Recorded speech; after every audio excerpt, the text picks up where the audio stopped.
Bismillahirrahmanirrahim. Assalamualaikum warahmatullahi wabarakatuh. Waalaikumsalam warahmatullahi wabarakatuh. Jumpa lagi di program acara kita Sering Sharing. Sharing ringan biar gak ada yang keberatan. Alhamdulillah siang hari ini kita kedatangan tamu super istimewa. Alhamdulillah. Ini adalah seorang praktisi dakwah, akademisi dan juga pemerhati remaja dan juga anak-anak muda.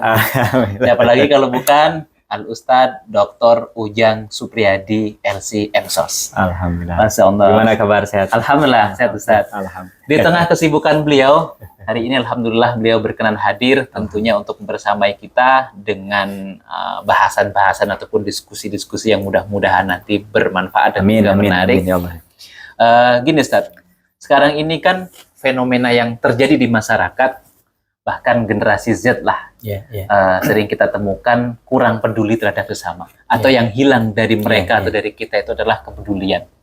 Bahkan selain kepedulian, yang hilang dari mereka itu adalah kebahagiaan sebenarnya. Karena mereka menganggap bahwa kebahagiaan itu ya selama mereka punya uang, karirnya bagus, terus sukseslah bahasanya, itu mereka akan bahagia. Nah ini kan perlu kita luruskan, meskipun generasi sekarang ini generasi kalau kita bilang tuh kreatif, inovatif dan sebagainya, tapi di sisi lain yaitu kalau kita boleh sampaikan generasi yang mudah rapuh, mudah ngeluh, dan sama Allah mudah jauh. Ini kira-kira solusinya gimana Ustaz? Masya Allah, jazakumullah khairan Ustaz, Dokter. Jadi yang pertama memang kita harus paham betul bahwa kebahagiaan itu adanya di hati. Gitu. Betul bahwa materi ini bisa membuat kita bahagia, tapi tidak selamanya. Jabatan apa? Yang namanya kebahagiaan itu adanya di hati, dan itu akan muncul ketika kita memang pandai bersyukur. Gitu. Dan yang kedua, selain bersyukur, dia berusaha untuk bersabar. Karena tadi sunnatullahnya hidup ini kadang ada siang, ada malam, gitu, datang silih berganti, kadang di atas, kadang di bawah, gitu ya. Nah, jadi ketika dia dapat kenikmatan, kedudukan, materi apapun, bersyukur. Ketika dia diuji, dia bersabar, gitu. Dan puncaknya, orang yang bersyukur itu dia akan peduli dengan sesama. Karena kebahagiaan seseorang itu akan bertambah ketika dia bisa membahagiakan orang, gitu. Jadi jangan dikira kita memberi ke orang tuh kita berkurang.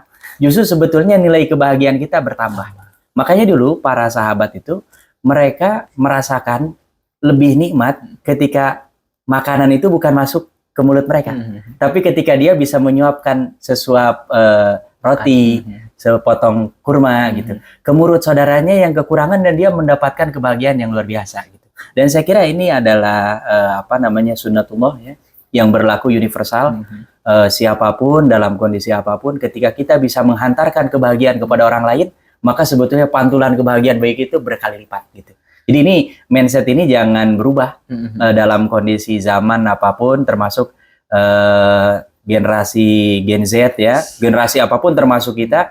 Kalau ingin bahagia ya begitu, harus kita sebisa mungkin membahagiakan diri sendiri dan juga membantu orang lain untuk bahagia. Begitu. Lalu kemudian kalau sekarang tadi kita sampaikan bahwa hilanglah rasa kepedulian, bahkan untuk peduli terhadap dirinya sendiri. Kadang-kadang dia nggak peduli. Nah ini bagaimana untuk menyadarkan mereka bahwa kepedulian ini suatu yang penting gitu kan, suatu yang memang harus kita miliki, karena dengan kepekaan ataupun dengan kepedulian atau bahkan bahasanya tuh respect abangku sekarang itu justru akan menjadikan kita manusia yang berkelas lah, atau manusia yang berkualitas. Nah ini bagaimana cara menyadarkan ke mereka? Yang pertama, kalau dari sudut pandang Islam ya, kita diatur ada adab kita dengan Allah, adab kita dengan diri sendiri, adab kita dengan sesama gitu, bahkan lingkungan, bahkan makhluk hidup yang lain. Nah tentu kita harus tahu bahwa ada hak dan kewajiban untuk diri kita sendiri. Tadi ketika orang dia terhadap diri sendiri saja tidak aware, tidak peduli, bagaimana dengan orang lain gitu. Makanya orang yang tadi dia bisa peduli ke orang lain, sebetulnya dia sudah memiliki surplus gitu, peduli terhadap diri sendiri sehingga dia berbagi. Nah untuk menyadarkan itu memang perlu kesadaran. Saya ini siapa, dari mana, mau kemana, sudah di mana gitu. Ketika orang tidak menyadari itu, ya hidupnya akan berputar-putar saja begitu gitu. Dan tadi kita harus sadar bahwa hidup ini tidak mengenal siaran ulang, tidak mengenal siaran tunda. Gitu. Apa yang kita lakukan itulah yang dinilai di mata Allah dan di mata makhluk Allah yang lain gitu. Jadi semakin besar kebermanfaatan kita, kepedulian kita kepada orang lain, itulah nilai kita. Gitu. Kita berharap walaupun umur kita ini dibatasi, mudah-mudahan kebaikan kita ini nggak terbatas. Gitu. Karena tadi ada orang yang betul-betul merasakan kehadiran kita. Gitu ya. Makanya ada sebuah ungkapan yang sangat bagus ya. Saya tidak tahu persis ini ungkapan siapa. Kita kalau ingin memberi orang, membahagiakan orang, bisa dengan dua cara. Yang pertama beli ikan. Tapi kalau kita ngasih ikan, ikannya dia makan kan habis. Ya. Kebahagiaannya terbatas. Betul. Tapi kalau kita ingin memberikan kebahagiaan lebih, jangan kasih ikan, kasih kail. Karena apa? Dia kalau punya kail, ikannya habis, dia bisa ngambil lagi gitu. Nah ini memang gampang-gampang susah. Secara teori mungkin orang mudah, tapi saya yakin banyak orang-orang yang seperti ini. Ketika dia tidak ada atau kehilangan, mereka mencari-cari gitu. Nah ini idealnya memang seorang muslim seperti itu. Gitu. Lalu siapa yang sebenarnya harus berperan penting dalam hal ini? Apakah seorang ustadz ataukah orang tuanya ataukah siapa saja sih sebenarnya yang harus menyadarkan hal-hal yang seperti ini gitu agar mereka pun juga tetap. Kadang-kadang kan kalau kita biarkan, ya mohon maaf, suka salah jalan ataupun nyasar lah bahasanya. Ini kan butuh peran-peran penting, yaitu kira-kira siapa yang harusnya berperan. Dan kemudian caranya seperti apa, Ustaz? Karena kan sekarang ini dunia digital itu sangat, Masya Allah lah. Betul. Semuanya serba instan, dan mereka hari ini kita saksikan generasi kita pun juga untuk mendengarkan nasihat itu, ya mohon maaf, kadang-kadang kan sambil lalu gitu. Malah mereka lebih mendengar nasihat temennya daripada orang tuanya. Nah ini peran siapa yang harus kita utamakan? Betul, betul. Tentu yang paling bertanggung jawab dalam hal ini adalah pendidikan ya. Dan pendidikan yang paling utama adalah orang tua. Yang kedua adalah lembaga pendidikan dan yang ketiga lingkungan. Gitu. Jadi ketika tiga hal ini kuat, maka insya Allah akan kuat membentuk. Dan memang yang paling dominan ini harus berangkat dari keluarga. Karena apa? Keluarga ini durasi, dia bersama, melihat gitu. Dan semua pakar pendidikan mengatakan bahwa pendidikan yang paling tinggi itu adalah contoh. Gitu. Jadi semakin banyak orang yang memberikan contoh seperti ini akan kuat tertanam gitu. Tapi semakin jarang terlihat, nampak, tidak ada sosok yang dijadikan panutan, memang akan semakin kesulitan gitu. Jadi dalam hal ini tidak ada satu orang, satu tokoh, orang tertentu yang harus bertanggung jawab. Tentu ini kolektif ya, bersama. Tapi yang paling kuat adalah lingkungan keluarga, karena ini adalah yang utama gitu ya. Nah, kemudian untuk menyadarkan hal ini, langkahnya memang harus semakin banyak public figure, tokoh-tokoh yang memberikan contoh gitu.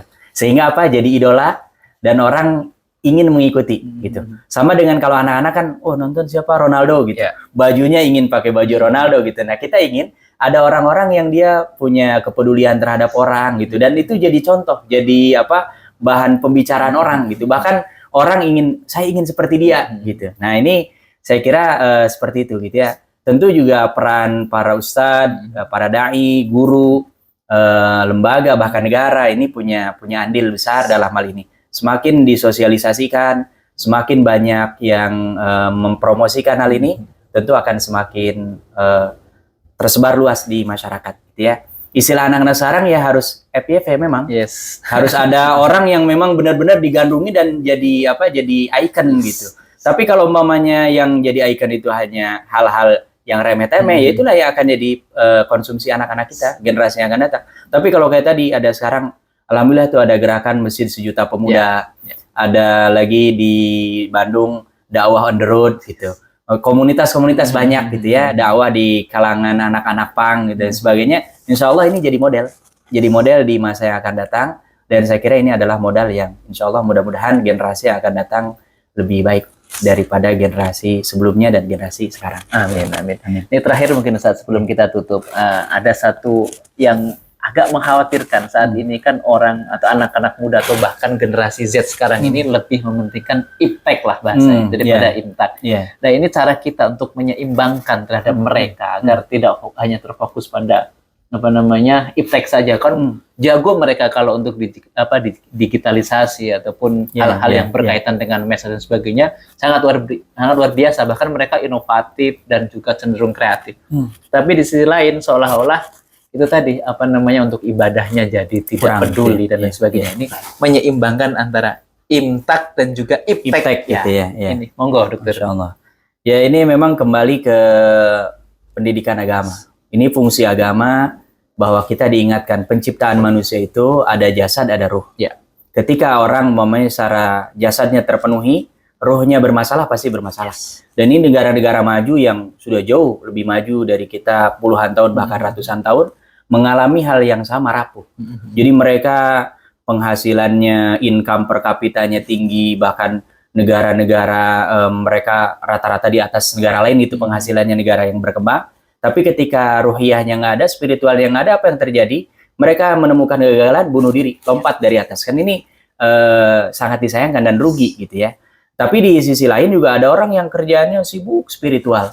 Dia nggak sempat mikirin makan, nggak sempat, ini juga tidak sesuai. Makanya kalau kembali ke ajaran agama kita, bahwa kita dianggap manusia yang insan kamil, yang sempurna itu ketika terjadi keseimbangan antara kebutuhan jasmania dengan kebutuhan ruhiyah gitu. Nah, bahasanya tadi imtak dengan iptek gitu ya.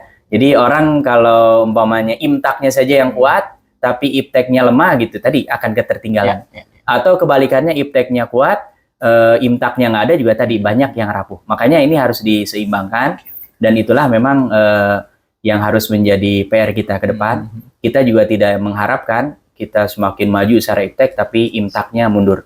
Atau imtak kita terus naik tapi ipteknya juga mundur. Karena orang pasti akan lihat, oh ini negara muslim ya, pantas dia mundur. Gitu, karena negaranya Islam mindsetnya seperti itu gitu ya. Tapi harus dua-duanya gitu. Dan saya kira sekarang sudah mulai ada yang ingin menampakkan itu, memperlihatkan itu, bahkan dalam jumlah yang sangat banyak. Orang Muslim itu tidak dikenal bahwa dia berpikirnya mundur. Muslim itu selalu berpikirnya maju. Adapun dia membaca sejarah, menengok ke belakang untuk mengambil pelajaran. Oh, dulu keberhasilannya apa, kemundurannya apa, gitu. Ya, jadi insya Allah seperti itu, gitu ya. Harus menggabungkan dua hal ini karena kita memang ada kebutuhan jasmani, ada kebutuhan ruhani. Ketika ruhani kita rapuh juga tidak bagus. Ketika jasmani kita juga rapuh juga tidak bagus. Makanya Muslim yang baik itu adalah yang kuat jasmaninya, kuat ruhaninya. Dan itu profilnya bukan ada dalam teori, tapi ada pada diri Nabi kita, Nabi Muhammad SAW, di mana beliau orang yang berpikirannya jauh ke depan, fisiknya juga luar biasa. Bayangkan umur 55 tahun, baru mulai mimpin perang. Kalau orang di dunia modern sekarang 55 tahun ini udah mulai mau dipensiunkan. MPP. Udah siap-siap udah masuk ke list gitu. Tapi Rasulullah bayangkan baru mulai peperangan gitu, dan beliau memimpin lebih dari 20 kali peperangan langsung turut ya. Kemudian sekian puluh peperangan beliau mendelegasikan pemimpin. Ini menunjukkan bahwa beliau kuat secara ruhania dan kuat secara jasmania. Ya kita bisa membayangkan naik bukit Uhud itu seperti apa. Itu zaman sekarang gitu yang mungkin sudah ada treknya. Di masa itu kan nggak bisa.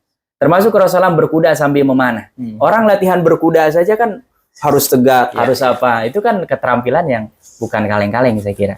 Tapi tadi kalau kita melihat profil Nabi sebetulnya apapun profesinya ada. Pasti contohnya pada Nabi kita Nabi Muhammad SAW. Mau ekonom, mau apapun ada pada beliau. Hanya tinggal kita mau ngulik apa enggak gitu. Siap.